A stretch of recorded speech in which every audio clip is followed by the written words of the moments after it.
பூஞ்சோலை மாணவர்கள் அனைவருக்கும் வணக்கம். இன்றைக்கி 9 ஜூலை 2025 புதன்கிழமை ப்ளஸ் 10ஆம் தேதி நியூஸ் பேப்பர் ரெண்டுமே சேர்த்து பார்த்துருவோம்ப்பா. ஸோ எல்லாருமே கேட்டிருந்தீங்க, இந்த மாதிரி டெய்லி கூட நியூஸ் பேப்பர் போட்டுருங்க சார் மாதிரி அப்படின்னு சொல்லிட்டு. சரிப்பா, நான் டெய்லி ஃபாலோ பண்ணிடுறேன். ஆக்சுவலாக என்ன அப்படின்னா, இந்த 9ஆம் தேதி 10ஆம் தேதி ரொம்ப நியூஸ் வந்து கம்மி. நம்ம அதாவது மினிமம் நம்மளுக்கு எது தேவையோ அதை மட்டும் படித்தா போதும் அப்படின்னு சொல்லியிருக்கேன்லப்பா. அதனால் நியூஸ் ரொம்ப கம்மியாக இருந்துச்சு. அதனால் 2 தான் சேர்த்து கொடுத்துடலாம் அப்படின்னு சொல்லிட்டு ஒரு ஐடியாவில் தான் இது பண்ணேன். இனிமேல் ஒரு நியூஸ் இருந்தாலுமே டெய்லி கொடுத்துட்றேன்ப்பா. சரிங்களா? சரி, ரைட்டு. இது நம்மளுக்கு தெரியும், பள்ளி வேன் மீது ரயில் மோதல். சரியா? இது நம்மளுக்கு ஏற்கனவே தெரிஞ்ச இன்ஃபர்மேஷன் தான். இதில் நம்ம எக்ஸாம் பாயிண்ட் ஆஃப் வியூவில் பார்க்க வேண்டியது என்ன அப்படின்னா, இந்த இன்டர்லாக் செய்யப்படாத கேட்டுன்னு சொல்லியிருக்காங்கப்பா. ஆக்சுவலாக இந்த கேட்டு வந்து இப்போ அடைச்ச உடனே இங்கே வந்து சிக்னல் வரும்.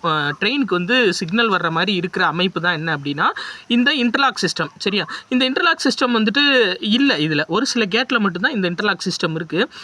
ஸோ இது வந்து மேனுவலாக இயங்கக்கூடிய ஒரு கேட்டு. அதனால தான் வந்து இந்த ப்ராப்ளம் வந்து அக்கறாயிருக்கு. சரியா? அதான் கொடுத்துருக்காங்க. அதாவது இவை விபத்தை தடுக்க கேட் மற்றும் சிக்னல் ஒருங்கிணைந்து செயல்படுவதை, அதாவது கேட் மற்றும் சிக்னல் ஒருங்கிணைந்து செயல்படுறத குறிக்கிறதா என்ன அப்படின்னா இந்த இன்டர்லாக் சிஸ்டம். சரியா? இது மேபி கேட்க வாய்ப்பு இருக்குது. சரிப்பா, நம்ம அடுத்தது பார்க்கலாம். வேறு எக்ஸாம் பாயிண்ட் ஆஃப் வியூவில் அப்படின்னு பார்த்தீங்கன்னா எதுவும் இல்லை. பயிற்சி பெற்ற காவலர்கள் வந்து வேலைக்கு ஜாயின் பண்ணிட்டாங்கப்பா.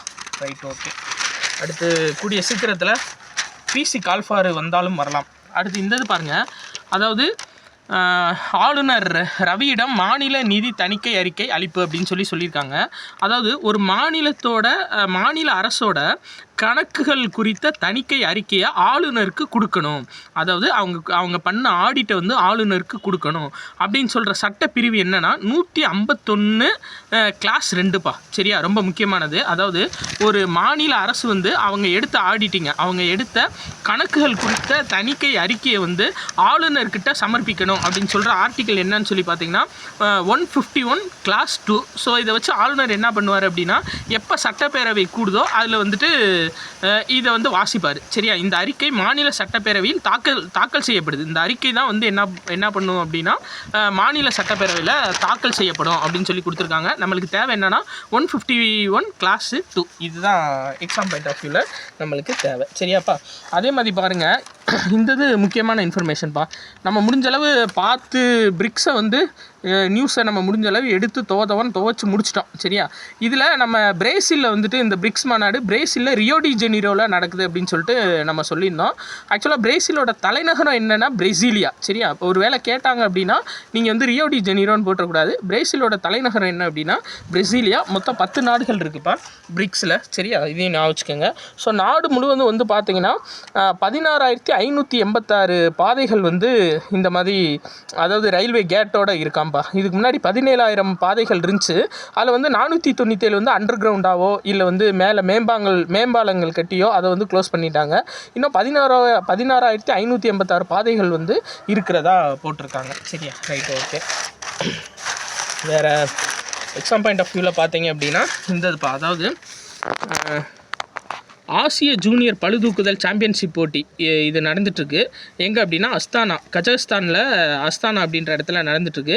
இதில் இந்தியாவோட சாய்ராஜ் பர்தேசி. சரிங்களா? சாய்ராஜ் பர்தேசி இவர் வந்து வெண்கலப் பதக்கம் வென்றிருக்காரு. அப்போ மேபி கேட்கலாம், சாய்ராஜ் பர்தேசி எந்த விளையாட்டுடன் தொடர்புடையவர் அப்படின்னா பளுதூக்குதல் விளையாட்டுப்பா. அதே மாதிரி முருகப்பா தங்கக்கோப்பை, இந்த கோப்பை வந்து எதனுடன் தொடர்புடையதுன்னா ஹாக்கியோட தொடர்புடையது. ஸோ இது வந்து துவங்க இருக்குது. சரியா? நம்மளுக்கு எக்ஸாம் பாயிண்ட் ஆஃப் வியூவில் இதான் கேட்பாங்க, முருகப்பா தங்கக்கோப்பை எந்த விளையாட்டுடன் தொடர்புடையது அப்படின்னு கேட்டாங்கன்னா ஹாக்கி விளையாட்டுடன் தொடர்புடையது. ஓகேவாப்பா? ரைட். இதுதான் வந்து 9ஆம் தேதிக்குரிய நியூஸ் பேப்பர். ஸோ 10ஆம் தேதி எடுத்தோம் அப்படின்னா இந்த குஜராத்தில் வந்து பாலம் வந்து விழுந்துருக்குப்பா. இதில் எக்ஸாம் பாயிண்ட் ஆஃப் வியூலன்னு எதுவும் இல்லை. மேபி இது வேணால் பார்த்து வச்சுக்கோங்க, எங்கே இடிஞ்சு விழுந்துச்சுன்னு மேபி கேட்பாங்க. வதோதரா மாவட்டம். சரியா? வதோதரா மாவட்டம் ரொம்ப பழமையான பாலமாக, இது குஜராத்தையும் சௌராஷ்டிரா பகுதியும் இணைக்கக்கூடிய ஒரு பாலமாக இருக்குது. 1985 வந்து கட்டப்பட்ட பாலம். பட் இது வந்து பார்த்தீங்க அப்படின்னா இடிஞ்சு விழுந்திருக்கு. சரியா? Right, okay. இதில் எக்ஸாம் பாயிண்ட் ஆஃப் வியூலன்னு எதுவும் இல்லை. ஆனால் இது முக்கியப்பா. பிரதமர் மோடிக்கு வந்து நமீபியா நாட்டோட உயரிய விருது கொடுத்துருக்காங்க. என்ன விருதுனா the order of the most ancient Welwitschia Mirabilis. சரியா, என்ன எத்தனை விருதுப்பா சரிங்களா, ஏகப்பட்ட விருது கொடுக்குறாங்க சரிங்களா. அவர் தான் துரப்பாண்டி அப்படின்ற மாதிரி நிற்கிறார். டர்க்கி டவல் போட்டு நிற்பார்ல அப்படின்ற மாதிரி. பிரதமர் மோடிக்கு வந்து நமீபியாவோட உயரிய விருது என்ன அப்படின்னா the order of the most ancient Welwitschia Mirabilis அப்படின்ற விருது கொடுத்துருக்காங்க. நமீபியாவோட விருதுப்பா. நீங்கள் இந்த இது ஞாபகம் வச்சுக்கோங்க, இந்த எண்டிங் வச்சுக்கோங்க, இந்த எண்டிங்கை வந்து ஞாபகம் வச்சுக்கோங்க சரிங்களா. வெல்வெட்சியா மிராபிலிஸ் இதை வந்து ஞாபகம் வச்சுக்கோங்க. The order of the most ancient அது கூட வேணாம், இந்த கடைசி இதை ஞாபகம் வச்சுக்கோங்க. நமீபியாவோட மிக உயரிய விருது. சரியா, ரைட், ஓகே. அடுத்தது பார்க்கலாம். நீ அடுத்து குளிர்கால மழைக்கால கூட்டத்தொடர் வந்து ஆரம்பிக்கும். அப்போ வந்து நியூஸ் வந்து நிறையா இருக்கும் நம்மளுக்கு. இப்போ வந்து ரொம்ப கம்மியாக தான் இருக்குது.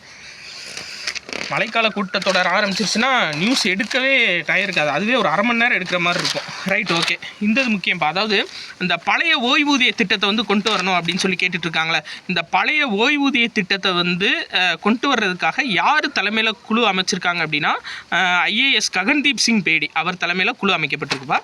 ஸோ இது ரொம்ப முக்கியமானது, கட்டாயம் கேட்பாங்க சரிங்களா. அந்த பழைய ஓய்வூதிய திட்டத்தை வந்து ஆய்வு செய்ய யார் தலைமையில் குழு அமைச்சிருக்காங்க அப்படின்னா ககன்தீப் சிங் பேடி தலைமையில் குழு அமைச்சிருக்காங்க. Right, okay.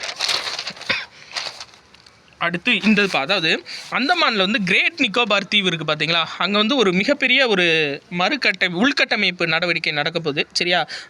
அந்தமான் நிக்கோபார் தீவுகளோட ஒருங்கிணைந்த வளர்ச்சி கழகம் சரிங்களா, அவங்க தான் வந்து இந்த கட்டமைப்பை மேற்கொள்ளப்பட போகிறாங்க. அதாவது கிரேட் நிக்கோபாரில் துறைமுகம், சர்வதேச விமான நிலையம் இது ஃபுல்லாக அமைக்க போகிறாங்க. யாரோட யார் பேஸை வச்சு அப்படின்னா அந்தமான் நிக்கோபார் தீவுகளின் ஒருங்கிணைந்த வளர்ச்சி கழகம் சரியா. இது இவங்க தான் மேற்கொள்ள இருக்காங்க.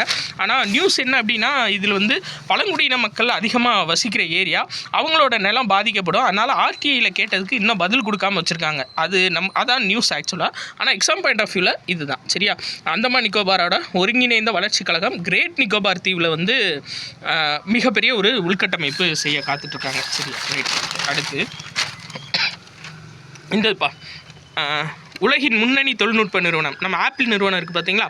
அந்த ஆப்பிள் நிறுவனத்தோட புதிய தலைமை செயல்பாட்டு அதிகாரி இந்திய வம்சாவளியை சேர்ந்த சஃபி கான் வந்து நியமிக்கப்பட்டிருக்காருப்பா சரியா. ரொம்ப முக்கியம். அதாவது தலைமை செயல்பாட்டு அதிகாரி யார் அப்படின்னா சஃபி கான் அவர் தான் வந்து நியமிக்கப்பட்டிருக்காரு ஆப்பிளுக்கு சரியா. Right, okay. அடுத்து பார்க்கலாம். வேறு இந்த ஞாபகம் வச்சுக்கோங்கப்பா. அருணாச்சல் பிரதேசோட முதல்வர் பேர் என்ன அப்படின்னா பெமா காண்டு சரியா. பெமா காண்டு இது அருணாச்சல் பிரதேசோட முதல்வரோட பேர். ஓகே, ரைட், சாரிப்பா. Right, okay. இதெல்லாம் வந்து இப்போ ஃபைனலில் நெருங்கிட்டுருக்கு. என்ன அப்படின்னா அந்த கிராண்ட் ஸ்லாம் விம்பிள்டன் டென்னிஸ் போட்டி சரியா, இதெல்லாம் ஃபைனலில் நெருங்கிட்டுருக்கு. ஃபைனல் முடிஞ்சோடனே நம்ம பார்த்துக்கலாம், ஸ்டார்டிங்லேருந்தே பார்க்க வேணாம். அதே மாதிரி ஆக்சிம் 4 திட்டம் நம்ம பார்த்தோம்ல, சுபான்ஷு சுக்லா போயிருக்காருல, அவர் வந்து பார்த்தீங்க அப்படின்னா வெந்தயம், பச்சை பயிறு இந்த விதைகள்லாம் வந்து முளைக்க வச்சுருக்காருப்பா அங்கே சர்வதேச விண்வெளி நிலையத்தில். ப்ளஸ் அதை என்ன பண்ணியிருக்காங்க அப்படின்னா திரும்ப அதே விதைகளை வந்து பூமியில் எடுத்துகிட்டு வந்து அதோட வளர்ச்சி இதோட வளர்ச்சி எப்படி இருக்குது, நம்ம மனிதர்கள் வாழ்கிறதுக்கு வந்து அது யூஸ்ஃபுல்லாக இருக்குமா அப்படின்னு சொல்லி பார்க்க போகிறாங்க. ஸோ அது கேட்பாங்க என்னென்ன விதைகள் அப்படின்னா பச்சை பயிறு, வெந்தயம் விதை. ஆக்சிம் 4 திட்டத்தில் சுபான்ஷு சுக்லா சர்வதேச விண்வெளி நிலையத்தில் விளைய வச்சது சரியாப்பா. இது திரும்ப சொல்லிட்டு இருக்கேன். இதுக்கு முன்னாடி விண்வெளிக்கு போன இந்திய விண்வெளி வீரர் யார் அப்படின்னா 1984 ராகேஷ் சர்மா போயிருப்பார், ரஷ்ய விண்கலத்தில் போயிருப்பார். இவர் வந்து பார்த்தீங்க அப்படின்னா 2வது வீரர். ஆனால் சர்வதேச விண்வெளிக்கு போகிற சர்வதேச விண்வெளி நிலையத்துக்கு போகிற முதல் வீரர் யார் அப்படின்னா சுபான்ஷு சுக்லா. விண்வெளிக்கு சென்ற முதல் இந்திய வீரர் யார் அப்படின்னா ராகேஷ் சர்மா 1984. ரைட், ஓகேப்பா. வேறு அவ்வளோதான்ப்பா. எக்ஸாம் பாயிண்ட் ஆஃப் வியூ 2 நாளைக்கே வந்து பார்த்திங்க அப்படின்னா நம்மளுக்கு நெருக்கி ஒரு 9லேருந்து 10 நிமிஷம் வீடியோ தான் வந்திருக்கு. அதனால தான் வந்து 2 நாளாக சேர்த்து போகிறது. அது அடுத்து மழைக்கால கூட்டத்தொடர் வந்துச்சு அப்படின்னா நம்மளுக்கு நியூஸ் வந்து பஞ்சமே இருக்காது. இருந்தாலும் டெய்லி நான் அப்லோட் பண்ணிடுறேன். 2 நியூஸ் 3 நியூஸ் இருந்தாலும் அதில் எது முக்கியமாக இருக்கோ நான் கட்டாயம் அப்லோட் பண்ணிடுறேன். நன்றி.